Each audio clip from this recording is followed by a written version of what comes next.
और एक और बात मैं बताना भूल गई, ये वाद के पॉडकास्ट में भी आया था अभी नॉट टू लॉन्ग अगो।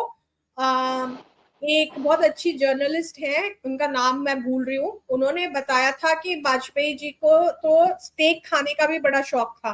तो जब वो अमेरिका जाते थे तो उनकी कुछ कुछ फेवरेट जगह थी, स्टेक मतलब गाय गौ मांस, वो वहां जाकर के स्टेक भी खाते थे। इनकी अमेरिका में फेवरेट रेस्टोरेंट्स थे अटल बिहारी वाजपेयी के, तो ये खुद गौ भक्षक थे। हाँ, इन पर ये कबाब खाने का तो ये आया है, टुंडा कबाब लखनऊ में इनका फेमस था, उसके यहाँ से कबाब आता था और कबाब ये खाते थे। इनका ये चक्र आया ही है कि कबाब खाने की चर्चा कई बार आई है ये वाजपेयी जी की। पॉडकास्ट है बाद पे, कोई आप जाकर के देख सकते हैं, मैं अलग से बता दूंगी, मुझे अभी उनका नाम याद नहीं आ रहा है। अटल बिहारी वाजपेयी के बारे में उन्होंने बताया था स्पेसिफिकली। तो ये जब अमेरिका जाते थे तो ये गौ मांस खाते थे, इनको पसंद था, ऐसा उन्होंने कहा है। और ये कांग्रेस के लीडर्स इन्हें खुद बताते थे कि अच्छा वहां पे ये नया खुल गया है, वहां पे अच्छा मिलेगा आपको, आप वहां जा रहे हो तो वहां अच्छा अच्छा रेस्टोरेंट है जहां आपको मिलेगा। तो ये कांग्रेस के लीडर्स से पूछ के जाते थे।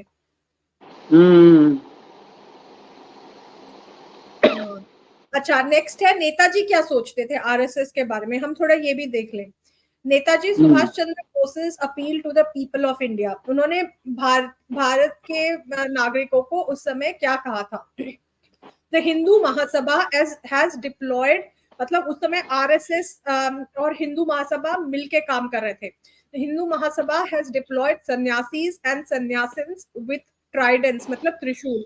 हिंदू महासभा ने सन्यासी और सन्यासिनों को त्रिशूलों के, उनके हाथ में त्रिशूल देकर के in their hands to beg for votes, उनको सामने रख करके वोट की भीख मांगनी शुरू की है। At the very sight of tridents and saffron robes, Hindus bow their head in reverence.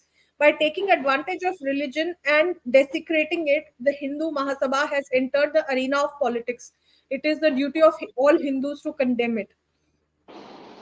उन्होंने कहा कि ये सन्यासी और साधु संतों को आगे रख करके, उनके हाथ में त्रिशूल और भगवा ध्वज दे करके आगे रख के वोट मांगने जाते हैं, और जैसे ही वो देख लेते हैं हिंदू जनता, तो वो तो श्रद्धा में उनके सामने हाथ जोड़ करके झुक जाती है, जी आप जो बोलेंगे हम वो करेंगे। तो ऐसे करके ये वोट मांग रहे हैं। Banish these traitors from national life, don't listen to them, ये कहा था उन्होंने। Netaji Subhash Chandra Bose at a public meeting on 12 May 1940 at Jhargram in West Bengal. तो ये सुभाष चंद्र बोस जी ने देख लिया था कि ये लोग तो कोई भाग तो ले नहीं रहे, और उनको भी पता होगा, समझ ही आ रहा होगा चल क्या रहा है। तो उन्होंने कहा था ये ऐसे सब इन सब में मत पड़ो, आके स्वतंत्रता संग्राम में भाग लो, ये वो भी कहते थे उस समय।